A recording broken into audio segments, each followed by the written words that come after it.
The employees of the Andersons should expect to be treated fair and consistently relative to their employee relationship with the company. So what's most important to me, and again, not because I'm just in HR, is that you have a healthy relationship with the organization that you're going to work for. And though it's listed in the Statement of Principles, the Employee Bill of Rights is truly my favorite section of that. Because, what employee doesn't want to understand what's their job, how they're performing or doing at that job, and how they can improve. Now, compensation is a part of that as well. But that's not what motivates people, and we find that time after time. What motivates is that they feel like they have a sense of belonging, they feel like they can contribute and they can add value. And that's really important for the employee and the relationship between the employee and the supervisor.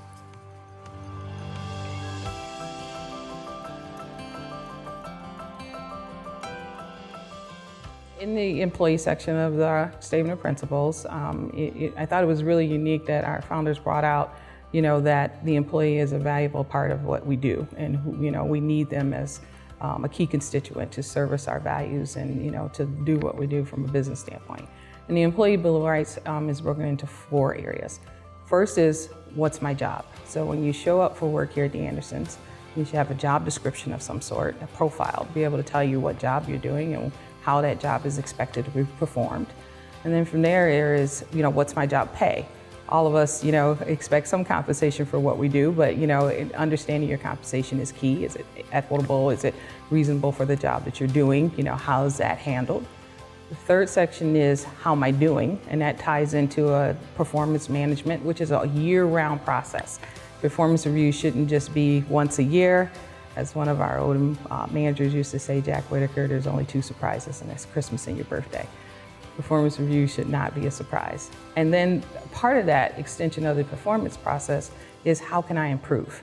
Because we all have to look at, how do we continue to add value? How do we continue to develop our skills? What skills do the company need to propel forward?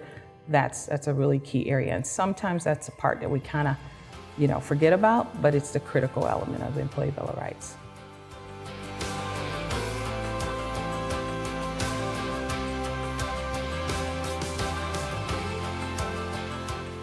It sounds so cliche-ish, but honest day's work for an honest day's pay, right, is one of the things that resonates in there. And you should expect that if the company is providing those 4 key areas of the Bill of Rights, that we can expect that, number one, you're going to come in and you're going to show up and you're going to be ready to perform. You're going to engage in the tools that you need to be able to do your job and do it effectively. You're going to treat other employees with respect. You're going to, maintain respect for your supervision team and the leadership, and then also for our customers. So those seem base level, but those are things that respect in the workplace and a place free from harassment. The common sense things, the civility things of just going about and doing work every day, are things that we sometimes have to remind people of. But that's an expectation.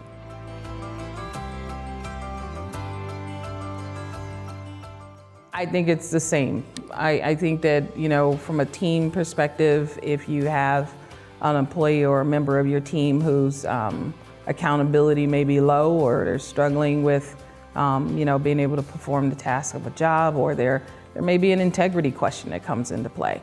The value of the SOP is that, from a peer standpoint, I could say to someone and say, hey, you know what? I don't know if your actions are acting with integrity right now, or it appears that you're struggling. As kind of part of our mission to help each other improve. You can tie that in, but I do think that there's absolutely a relationship from a peer-to-peer standpoint for accountability of the SOP.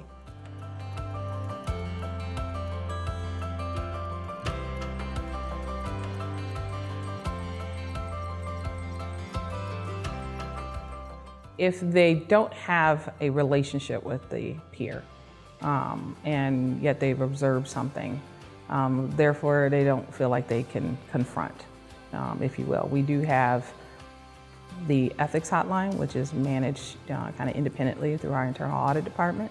We have an HR hotline where you can reach an HR representative, and you can reach somebody either in the corporate center, or it could be an HR representative in one of your business units if you're in one of the operating units. Sometimes it's also about talking to your supervisor if you feel like you have that good open relationship where you can speak to them and see what you observed, ask whether or not you ask a couple questions, to determine how did that feel? Is that really, something that we would find in violation or questioning our values, and kind of talk that through without necessarily, saying who the employee is. On the flip side of that, if you have a relationship with that peer, then my approach is pull that person aside if you care about them as a peer member and call it out. We can't manage secrets, right? And if you see a person straying outside the lines, first you assume benign intent.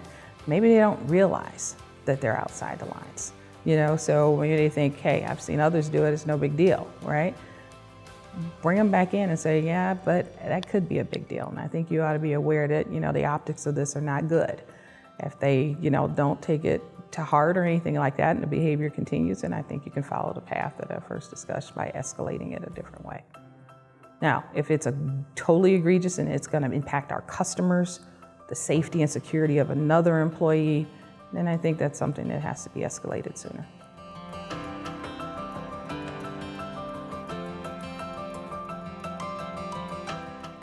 So, it's interesting. The open door policy is getting a lot of conversation between HR and leadership, because my early time here, the open door policy was looked at as talk to Mike. So if you had an issue and you wanted to use the open door policy, the first person you went to was Mike Anderson. Now, there's probably about 5 stops on the rung of the ladder before you get to Mike, right? But that was the culture that, was kind of, acceptable. Now, what supervisors want in their accountability is a chance. So if there is an issue, they want the employee to at least come in and talk to them and bring that, issue to bear, so they can even have a chance to understand how they can resolve it. Many times, if the supervisor is the issue, then you go to a peer supervisor or to HR. But it means, is there somebody in the organization that can advocate or help me advocate for an issue that I'm having, and kind of have that dialogue or that, interactive process.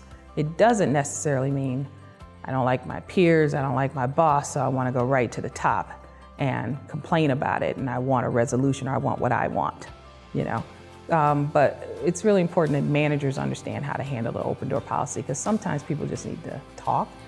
Sometimes there's private and confidential things that come out of that. So what's most important to me is how the supervisor really handles the open door issue that comes their way, and don't let it perpetuate beyond where it should be.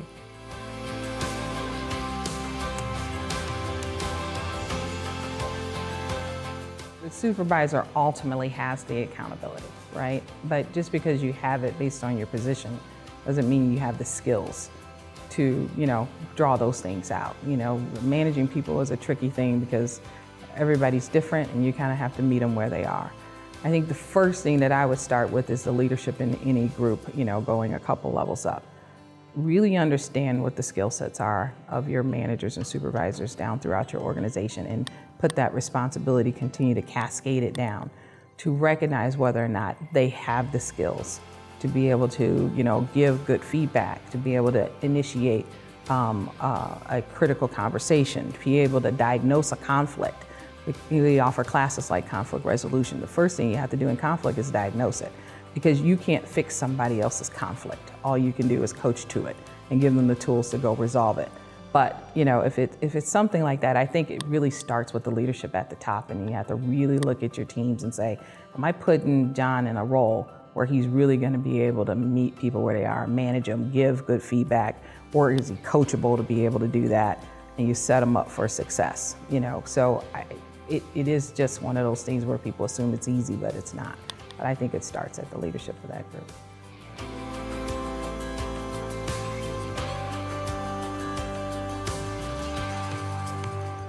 You never know what somebody's walking in the door with and what's on their heart and minds when they come in here, right? But we like to assume when we start the day that we're all in here for the common purpose, and that's, extraordinary customer service, service our customers, delivering value to our business, and assuming that everybody's there for that same purpose.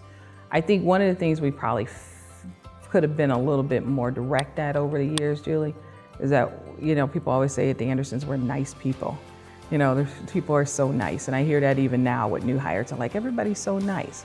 Well, I think sometimes nice has clouded being able to give that feedback to individuals who may have not continued to evolve in other areas to be able to perform the job the way we need it, to continue to add that value and success, but we have nice people. Nice doesn't always mean qualified. Nice doesn't always mean performing at peak level. Nice doesn't always mean a continued fit. But, so I consider nice table stakes. If we hired you and you're not nice, then we got to think about what we were looking for those skills for, right? But ultimately, remember that people are people. Don't assume you know anything about who the person is unless you do, and try to get to know them before you just make assumptions. It's so polarized right now that everybody's just kind of like in their little spaces, but you just have to recognize that people are people, and there's tolerance in everything. I may believe what you believe, I may not believe what you believe, but ultimately we believe the same thing when we're here. Extraordinary service to our customers and adding value and stakeholder return.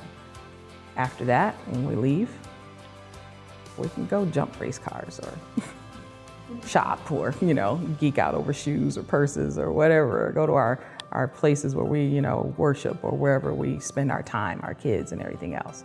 But when you come in here, have a mutual respect for why you're here. And, if you keep that focus, I don't think you can get in any trouble.